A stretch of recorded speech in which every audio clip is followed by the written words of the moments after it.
Well, thank you everybody for your time. This is awesome. Absolutely. Thanks I'm for in a having room us. with PTs Yeah, thank again. you. This is amazing.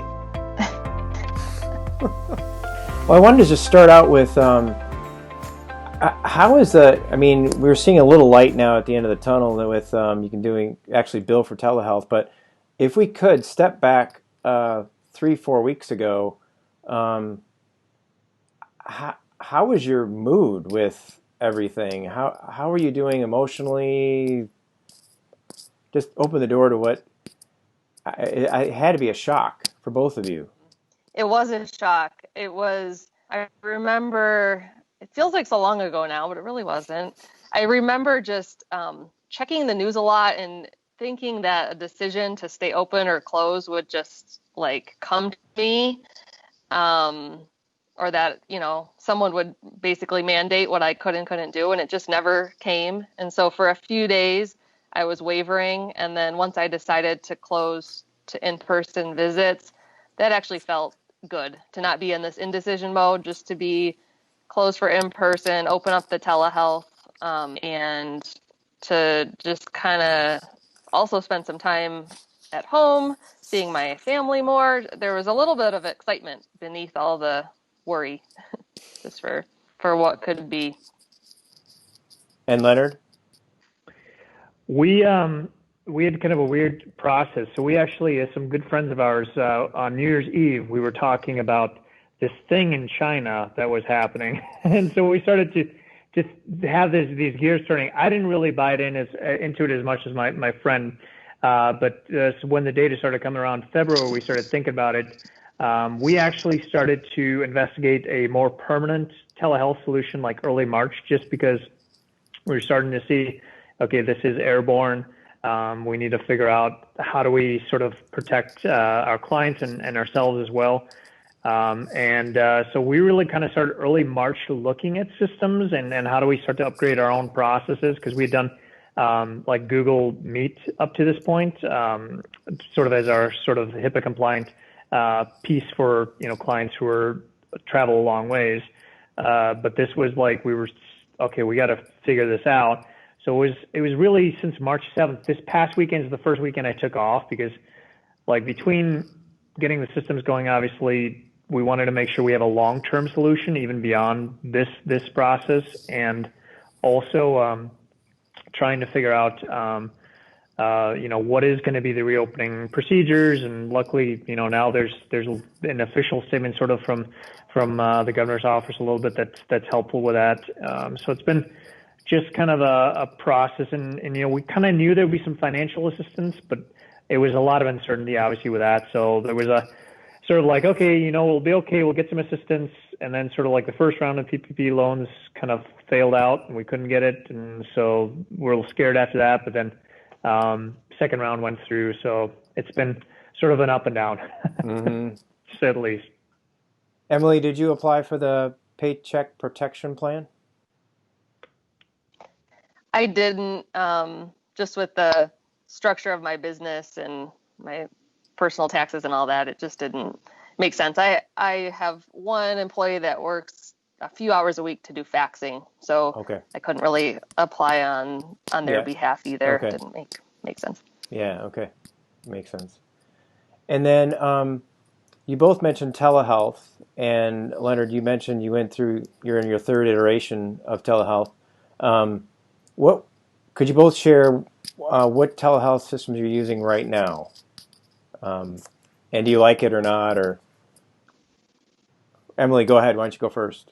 Sure. So my EMR is called Jane App, and it's wonderful. So I've never said I loved an EMR, but I do love this one, and I've been with it for about a year and a half, and they were able, I don't know the exact dates, but I'm going to guess around like April 25th, roughly, they were able to push out their telehealth early. So they had been working on it in the background, but they threw out their beta probably a couple months earlier than they were expecting, and it's working great. So in my platform, people can book online.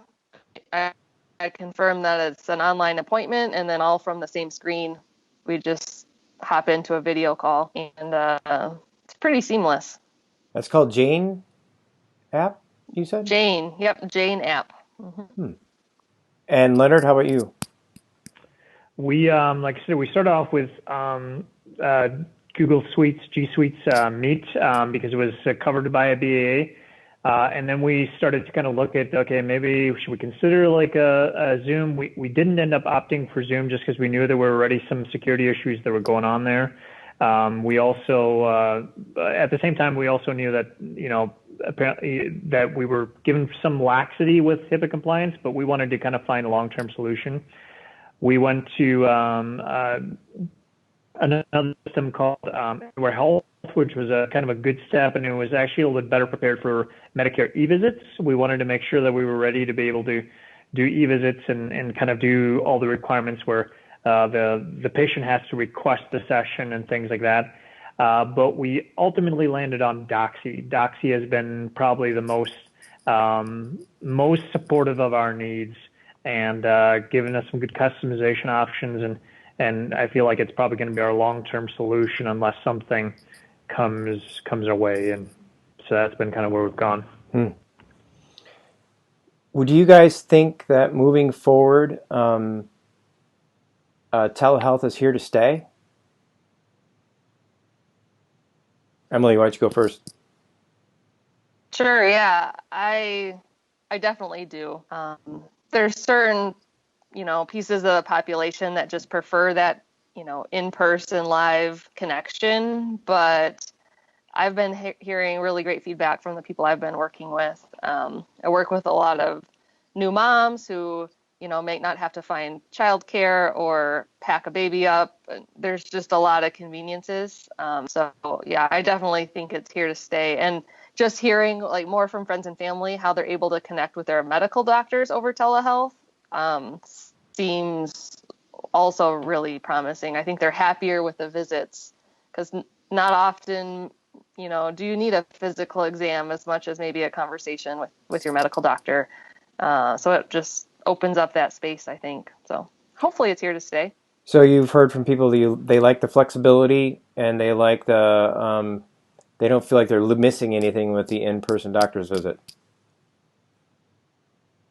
Yeah, I think, well, and everybody's kind of, I shouldn't say everybody, but most people are figuring out this telehealth as they go. And maybe your visit doesn't feel as scripted as if you were to be, on an exam table going through the motions. Maybe it's a little more personal. And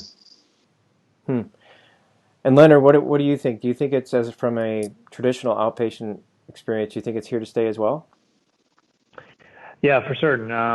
We had had our early dabblings with it, and we'd always thought we'd wanted to expand on it. We just didn't have that kick in the butt like this to really kind of force us to investigate it. And so I do think, and just the other thing, it also depends on model of practice, and so I think depending on the model of practice, that will influence it. But for us, it's been really rewarding. I think there's been a lot of people this has been tremendously helpful.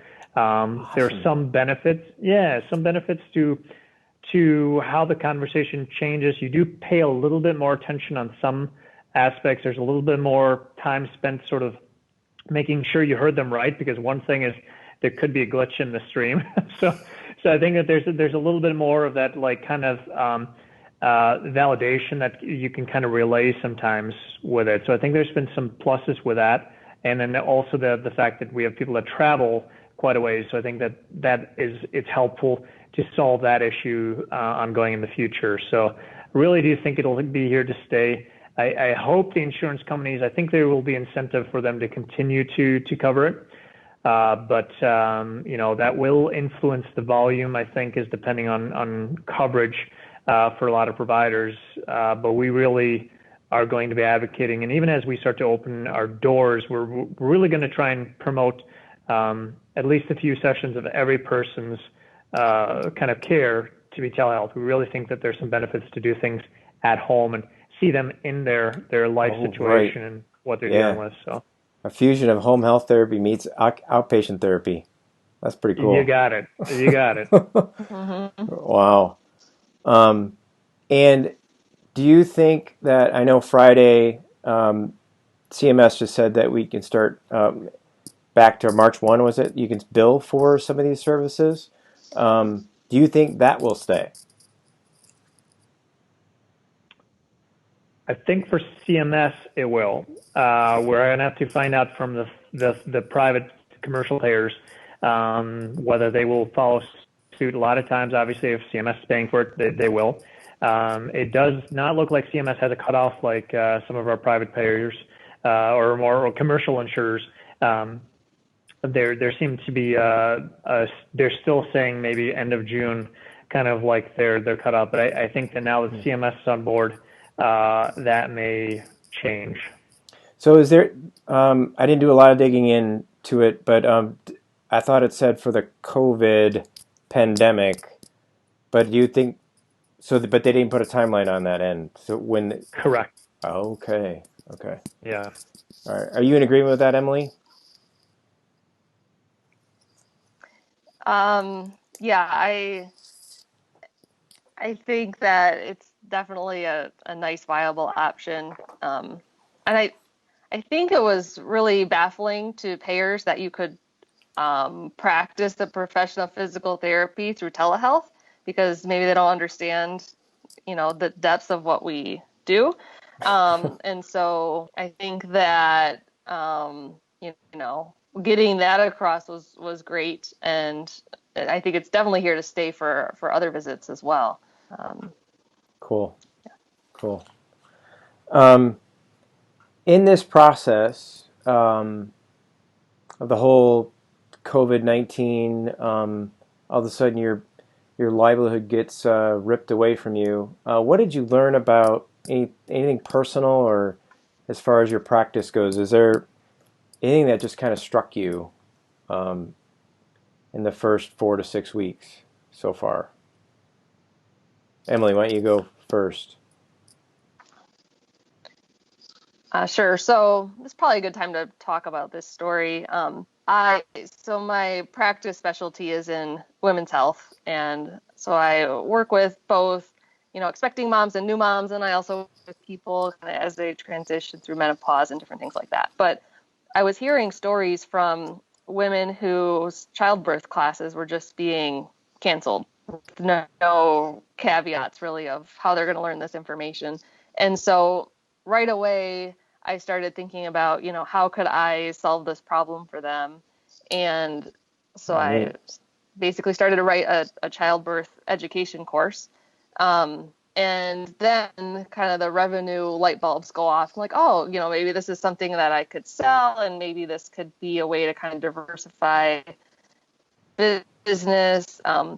At first, I was really optimistic that this COVID thing was going to be kind of short-lived, and we'd be able to put a date on when it's all over. But the more I learn of it and watch other states and cities, this could be on and off for quite some time. So I think it makes sense to continue to grow the online portions of our business where we can.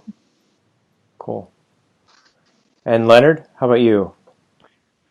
Yeah, it's been kind of cool. I mean, for us, we right away were able to kind of take this opportunity to start to look at, okay, everything from intake, the basic things, your intake forms, how do we make them all electronic? How do we have completely hands-off signatures and things like that? And so sort of starting to revamp our system, I think is going to have long-term benefits, even for when we're more comfortable able to bring people into the session. So I think that there was a lot of front-end technology things and a lot of time for us to think about practice processes and things like that.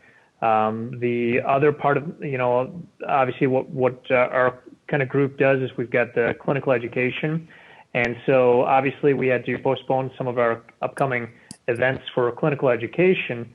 And now we're starting to produce some online coursework, which we had originally probably not thought we'd get to for another 6+ months. Well, this was sort of that opportunity to get right at that. And so it's really given us the opportunity to kind of push our kind of online coursework for clinical purposes as well. And certainly we're starting to think about, okay, how do we start to develop some more resources for for patients and clients as well. And so I think it's kind of sparked a little bit of an innovation piece. And but part of the difficulty is you start to you actually start to have a little bit more difficult time managing your time, because you'll work 7 days a week versus before you sort of had the time clock and you were comfortable with calling it. So you sort of have to set some boundaries, I think. And I think in this sort of environment where we have sort of a like, oh, look, you have a little bit of extra time, but make sure now you don't take that and then get rid of any kind of self-care and things as well. So trying to recommit to that in the midst of some of this free increased flexibility right now. Yeah. Before we jump ahead, I first wanted to kind of get back, kind of hear your guys' stories and your journeys through COVID-19. Anything else before we kind of look to the future, so to speak? Any insights, takeaways that you've experienced so far in COVID-19? So once I was able to kind of just settle down from everything, I was like, this is just a perfect opportunity, everybody to address some kind of physical ailment that they haven't had an opportunity up to this point.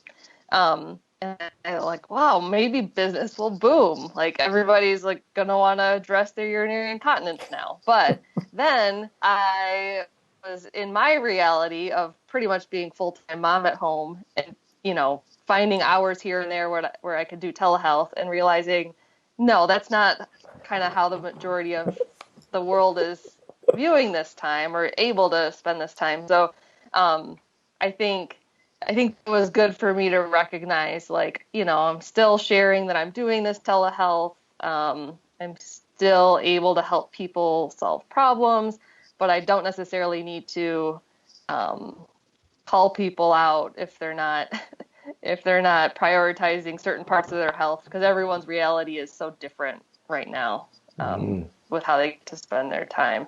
So. Yeah. I'm sure a lot of moms were just trying to survive with kids not in school. Just like, ah! Yeah. Wow. Yeah, there's been some funny stories of what happens. I've been doing my CrossFit via Zoom, so like just as a participant, not a coach. And my daughter runs naked, and they have to turn my video off because they can't. Just different funny things like that. But oh, we have business Zoom meetings too, and we have Microsoft Teams in our business, and a couple of our coworkers have kids, and it's actually been really enlightening to see, first of all, people in their homes, because you never see their homes. And then second, to see their kids bouncing on the couch and talking to them and interrupting them, or their dog coming up and smelling the camera. It's just really been, in certain ways, it's been separating, but in certain ways, it's kind of a window into their life, it's not, yeah, I don't miss I invite the in-person back when it's able to be back again, but it's been interesting, this whole virtual life thing. Yeah, I saw you gained an accessory too over this time. I was biking, and it was a weird accident. I biked with this guy for 5 years, and it just so happened that I was looking back, and he turned in front of me. There was an intersection. I thought we were going straight. He turned. I didn't. I hit him, and scaphoid fracture.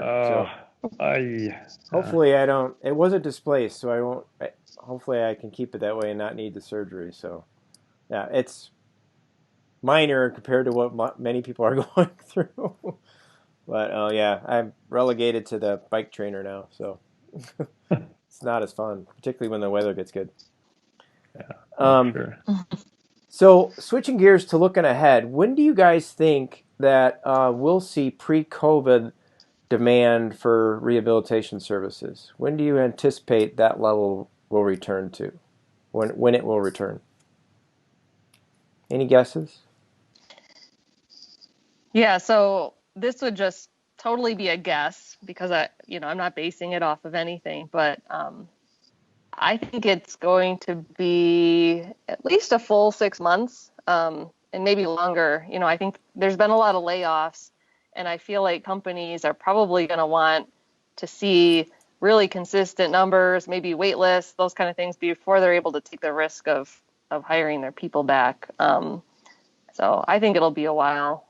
The other thing is I tend to be around people in my life that aren't really freaked out about it, but I have to remember there's a lot of people that are. And so maybe even with when all the government things are lifted and there's really no known cases around, there's still going to be probably a decent chunk of the population that wants to continue to stay at home. So it's hard to say, but at least 6 months, I would say would be my guess. And how about you, Leonard? I'll probably shoot a little bit further out. A lot of the data projections, it seems like we're looking at, I mean, from this point, it'll be less than that, but I mean, starting probably February or so would be the start of like an 18-month probably sort of recovery period. And so I think that what that's going to look like for us is going to be different and kind of just like Emily noted and observation-wise, I think that there's a significant amount of sort of like global trauma that people have gone through. And there's a lot that is not understood. There's a lot of people who have not been in this sort of state of mental health their whole life, and to encounter this amount of uncertainty and these experiences of anxiety and depression for the first time, I think is going to also take a little bit of adaptation for people to sort of make connections with that, which I think is, again, the other place that we have such a wonderful opportunity coming in from like biopsychosocial models to be able to meet people where they're at. But I don't expect that to rack up, our business too quick, just because I think there's so much that people have to adjust to this new normal. But we're already seeing a lot of signs for us clinically.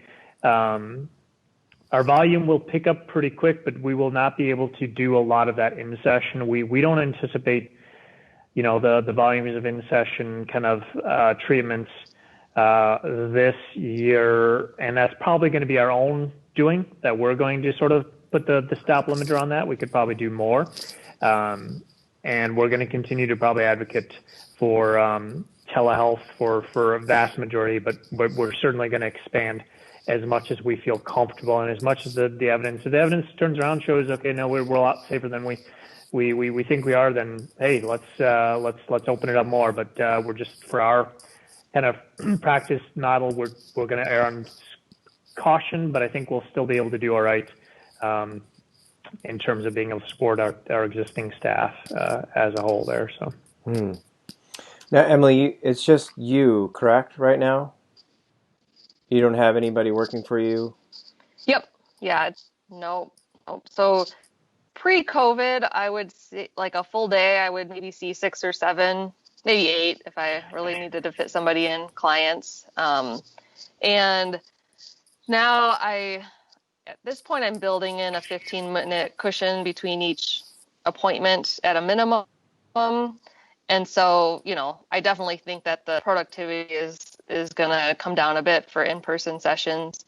And like Leonard, if somebody new calls me and has a question of which direction we should start in, I will push toward telehealth because it really has been working out so nicely. But there's been some existing people that I've had on my caseload that are just really needing that check-in in person. So that's what I'm kind of taking care of this week. So yeah, I saw 2 people today.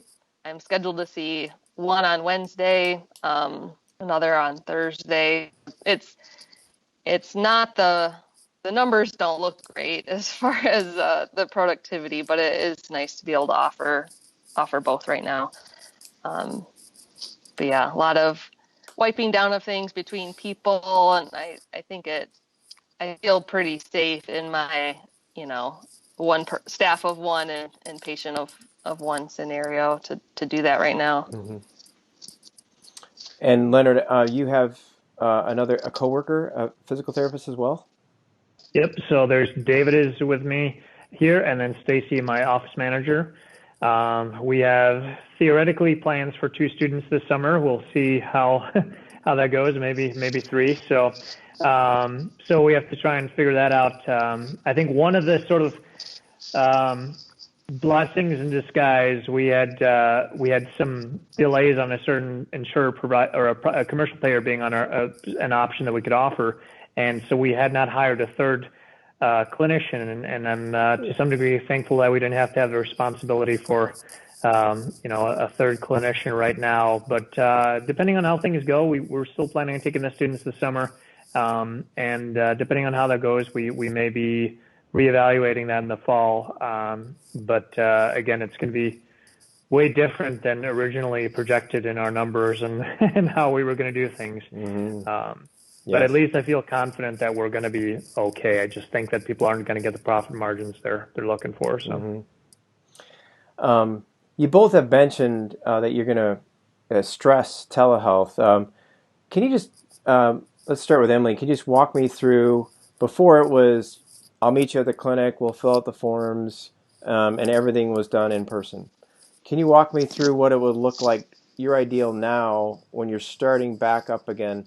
What's the case? What's the mix going to be, in person versus telehealth for you?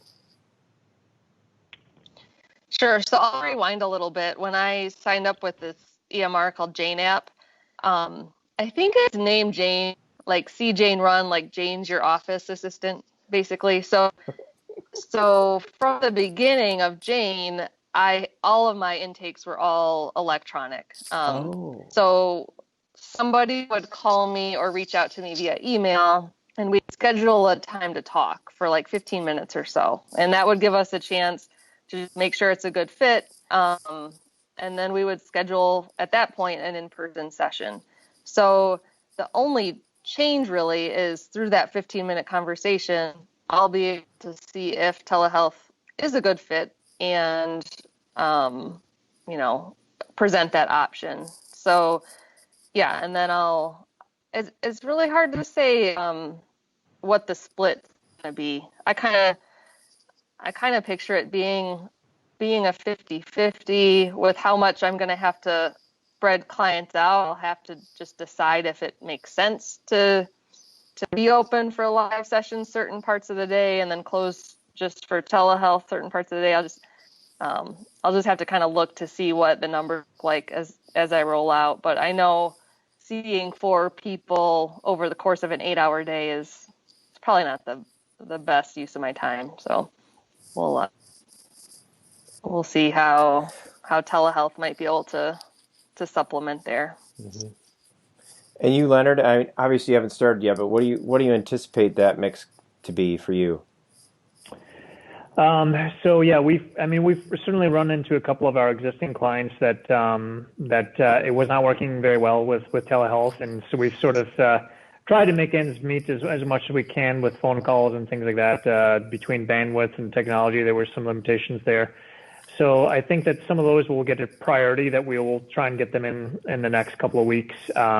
But we also have things are picking up, obviously, with electives and things happening. We have a larger referral base that's backing up right now. So, I'm not entirely sure. I think that, to make it work practically and to be able to keep up the visits and the volumes, we're going to need to have a significant amount of telehealth compared to in-person, because we're going to be making that spacing with the in-person sessions. So we're looking at right now, we're doing 3 days a week that we're going to limit for in clinic. And then the rest is basically all telehealth. And then also telehealth built around those days so that we can, again, minimize how many people are coming and going in a day. But we'll play it by ear as we go along there. So I think we're going to start off with like a 25% in clinic, 75% telehealth, and then I think that'll gradually go to 50-50, and maybe 50-50 or 60-40, something like that. I think we're going to try and get around 30 to 40% of our visits with telehealth ongoing would, I think, be a good long-term plan, I think, for us and our clients as a whole. So we'll see. That is a major, major switch from physical therapy delivered pre-COVID. It's it's really astounding. What I've never done a telehealth visit. What what's the same? What's better? What's worse? I'll start with you again, Emily.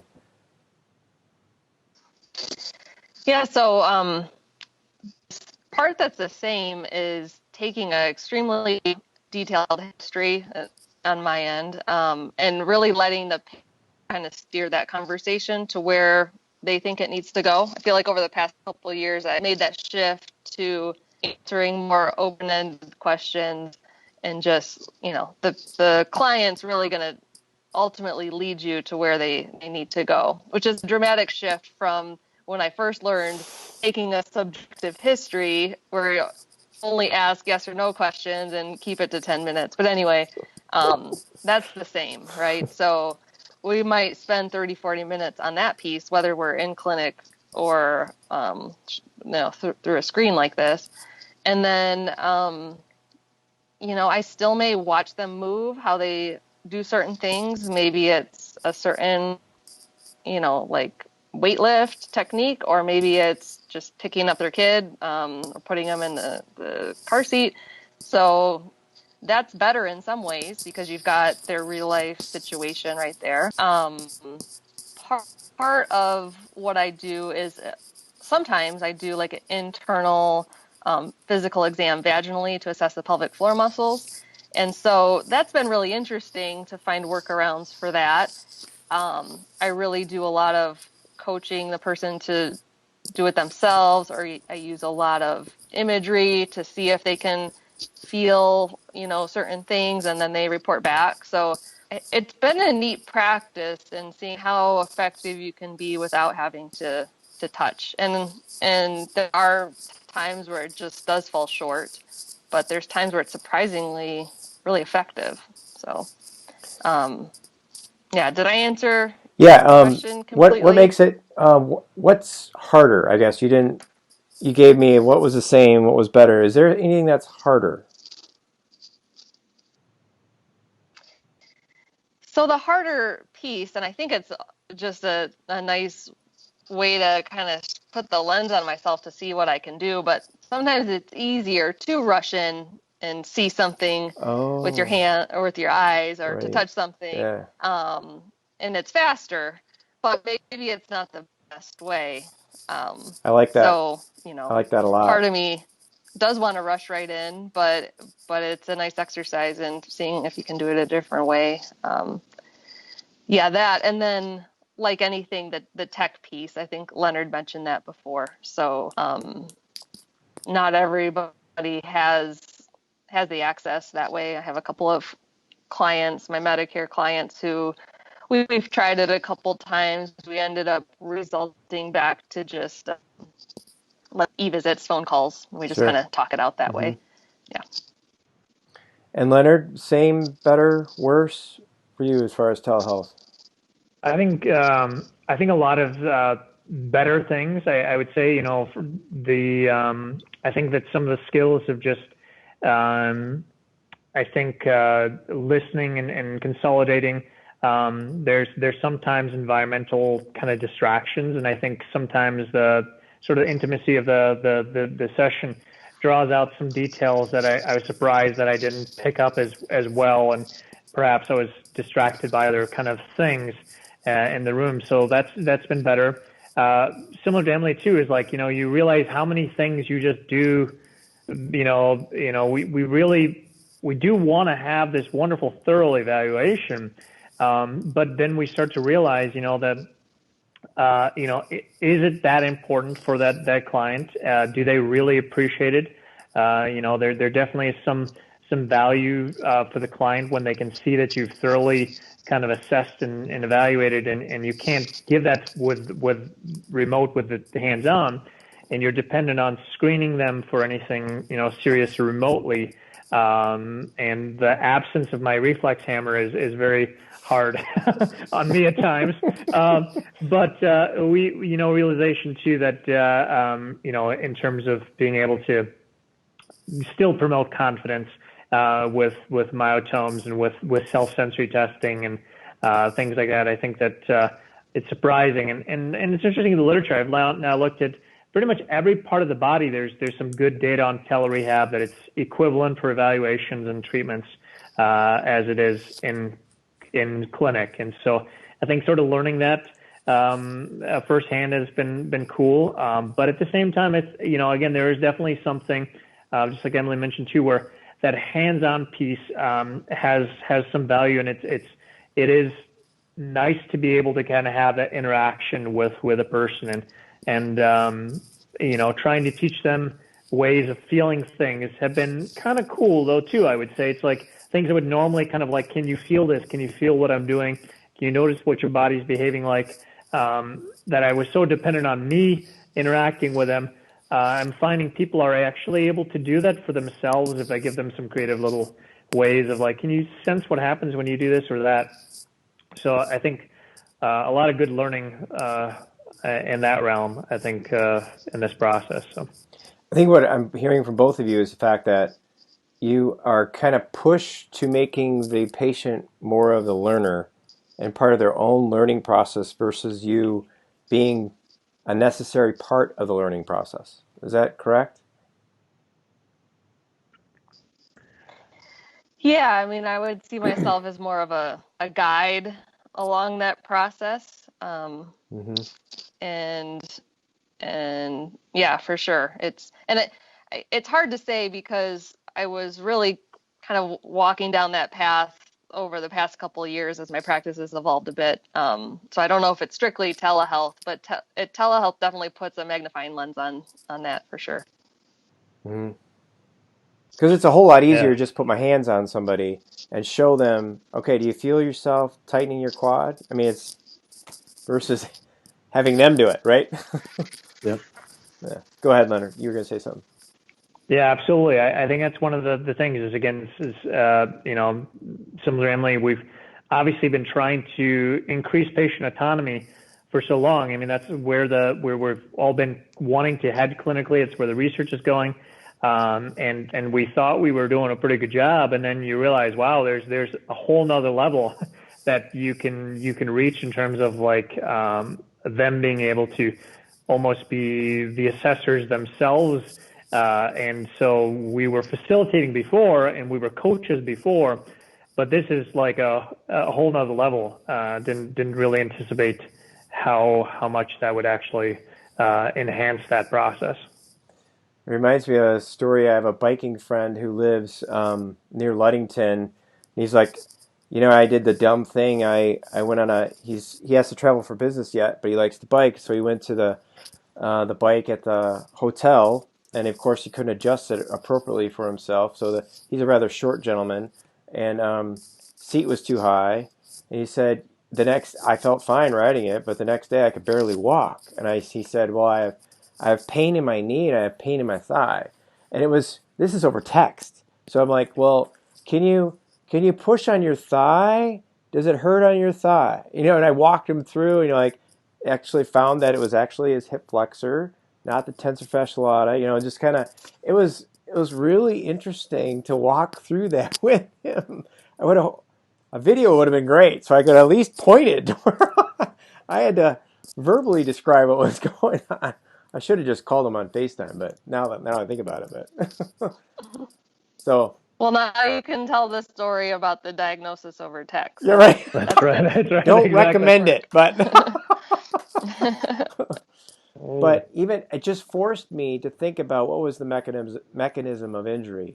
It's like, okay, what's different about his normal stroke versus normal pedal cycle versus the elevated pedal cycle? So it's just like, I'm sure that's going to force all of us in so many different ways to think about that and allow them to tell you what hurts. I guess what I'm Yeah, hearing. Go ahead. I have a quick side story. I have a friend who, like many, are working from home all of a sudden. She was having knee pain, and we were kind of going down the premise that she might be having knee pain because she had stopped her normal workout. But as we got chatting, it probably is more likely that she's having knee pain because she's sitting on her foot for like 4 hours out of the day, whereas at work she was, walking to the bathroom, walking to, the copy machine. So, Right. so I don't know if we weren't on telehealth, I'm not sure that I would have had the patience to get to that point of the story, because really she didn't need anything other than to maybe sit on her foot less. She can still sit on her foot, but maybe for a half an hour instead of 3 or something. So Hmm. that was really cool to not have to load her up with a list of things to do. So Yep. that that was Yep. a fun one. Did you guys think that when we started this whole because what I'm hearing from both of you is that your practices are actually going to be better after this. Is that correct? Your delivery of physical therapy service is going to be enhanced because of COVID-19. Do you think that's true? I haven't actually thought about it in that way, but yes, I do. Um, I think that opening up um, our client reach almost like to the whole state is really exciting. Um, like Leonard, sometimes people do drive a distance to see me. So if nothing else, maybe we're doing half of the visits with telehealth and able to really help people in underserved parts of the state is exciting. So that's one area of growth, as well as just kind of the clinical discipline or clinical growth. I think is exciting as well. Do you think that's true, Leonard, for you as well? Absolutely. No, I think that there is far more positives than negatives for us clinically, our practice and the things we're doing. It's the worst part of it is the part that you'll recover at some point in time is the financial piece. That's recoverable. I think it's really been a growth clinically. It's been a growth in terms of our practice model and sort of so many of the systems and processes that are in place. So resounding improvements all the way. I That's astounding and so encouraging to hear. Um, in this time, when we're seeing historically low levels of physical therapy usage out there, clinics not being able to open, it's just amazing that something this hard can produce such good fruit. That's really, really positive to hear. That's really cool. Um, um, I guess lastly, any thoughts moving forward? I know I think everybody wants to know when life's going to return back to normal, but I don't think it's really going to be back to normal. And I don't think there's going to be a headline in the paper someday that says COVID's done. We're past it. Um, but it seems to be that we're almost on the other side of this now as far as physical therapy goes, with being able to bill for telehealth services. It seems like there's a light. We're definitely getting closer to the end of the tunnel. Do you feel like that's true for both of you as well?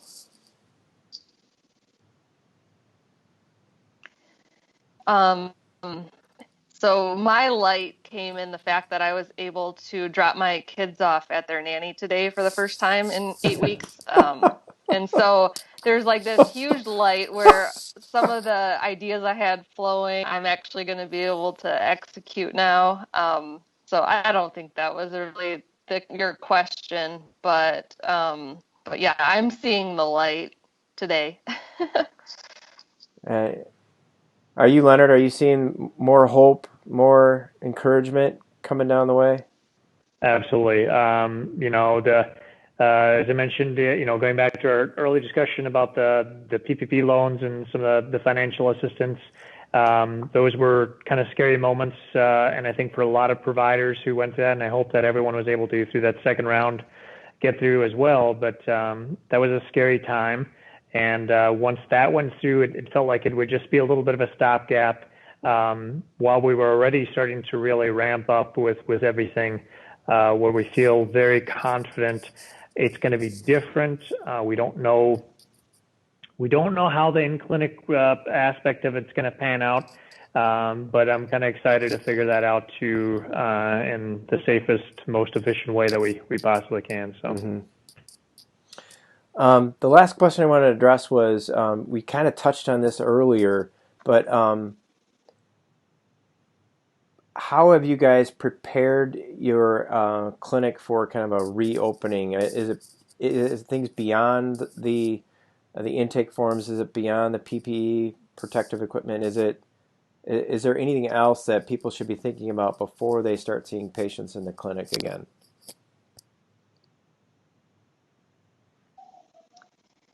Um, so what I'm going to do that's new is really communicate prior to someone's appointment, like what to do if you're, the things to look for that might cause someone to have to switch their visit to a telehealth visit, or potentially relaxing cancellation policies, different things like that, so that I know that people are coming into the clinic asymptomatic, and for the foreseeable future that they're also wearing a mask and I'm wearing a mask. So it's just going to be a little bit more front-end communication. Other than that, I don't have too much else to change, mostly because it always has been this one-on-one, just two people in here at a time. I don't have people that walk in off the street or anything like that.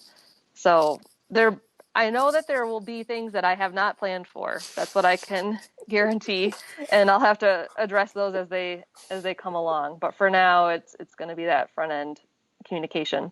My CSA gardener, I'm just going to probably have to copy his emails, because you can't go pick up your farm box if you're living with someone who's sick, or if you have symptoms yourself. So I'll probably just copy and paste that. That's awesome. Why reinvent the wheel? I mean, the Yeah, guy's got it. The guy's Yeah, I got mean, it. he's on top of it. that's awesome. For you, Leonard? Yeah, I think there's so many sort of in clinic unknowns that we're going to figure out as we go along. I think the logistics, the PPP, donning, doffing, all these kind of things. The nice thing is outpatient, we're more of a medium risk, but there still is, again, the aerosol piece. So we're trying to figure out, do we have to vent or not, between where we're planning on starting off with that, and then doing less of it as we go along if we don't need it. Between sessions, and it might be something as simple as just like opening a window and closing a window, or we don't even have to worry about it if everyone is wearing masks, which now is the normalcy with everyone needing that to go to the store. So, Mm-hmm. I think as an employer, I think especially I'm still a very small clinic, with only 3 employees. As you ramp up, I think the other thing that's going to be factored in is making sure that your employees are well, and basically trying to convince them to take the day off. And what are our standards for, like, saying, appreciate your willingness, but we're going to need at least this amount of time. So Right. I think that's going to be a little bit of a challenge as an employer, still trying to make sure you're taking care of your employees, and and certainly in larger groups, there's going to be concerns, obviously, with how that means financially. But I think working that out is going to be a big next step as well, as taking care of our staff. So. Well, I want to thank you both for taking the time to talk about this stuff. Thank you for your honesty and your transparency with the good and the bad and the struggles. Emily, you mentioned do you have an online course now, or did you finish that, or is that up and available? Can you give it a plug, or? Sure. So it's not available yet. I Okay. have a goal of May 25th that it'll be up and available. So thank you for giving me the opportunity to publicize this goal. Yeah. And it's going to hover right around 3 hours, and it's going to be intended for like birthing people and their partners to take together. And that all the information will be on my website, which is newseasonspt.com. So excited to get that launched, and That's to really, awesome. potentially provide a education experience that people wouldn't have otherwise had. So That's cool. Um, and Leonard, I know you already have a robust continuing education, but why don't you familiarize the audience with what you have to offer as well? Sure. We at Dynamic Principles, the clinical education part of our group, we are offering until September a free 2.25 CEU introduction to pain and movement complexity, or complexity of pain and movement. So we're offering that for free, and that also for Michigan as physical therapists covers pain requirements. So they can get information how to get that course free through our Facebook page if they look up Dynamic Principles. And we'll eventually get it on the website as well. And so we're getting that. And then our two-day live course that we typically call our overview course, we are planning on doing a online version of that. And we're hoping by end of June that will be available. And we'll certainly, for people who've taken the free introduction, we'll see if we can kind of incentivize them into that online version as well. So we'll figure that out as we go along. Cool. And can you tell us your location and also your website address for your clinic? Sure. So the clinic is dmrmove.com, and so there's even some stuff how we've kind of addressed the telehealth piece there, and then the clinical education is dynamicprinciples.com. Cool. Well, this was good for my soul, guys. I really appreciate seeing you guys and talking therapy with you guys. It's been quite a long time. It's really neat. So thank you. Yeah, thanks for the opportunity, Devin. Mm-hmm. And I wish you all the best in throughout the summer. Hopefully, you'll both have the opportunity to exceed your expectations for, I don't like to use the word productivity, Emily, but help as many people as you can. That's a banned word in my vocabulary. It doesn't have a great ring to it. But. It always comes with a sledgehammer attached to it. I don't know why. But it does. That's interesting. But may you both be just exceed your expectations and hope you on the journey that you're able to experience the blessings, if you can so call it, of being pushed into a post-COVID delivery of physical therapy. That'd be fantastic. Hope it's better than what it was before. So, thanks both for your time.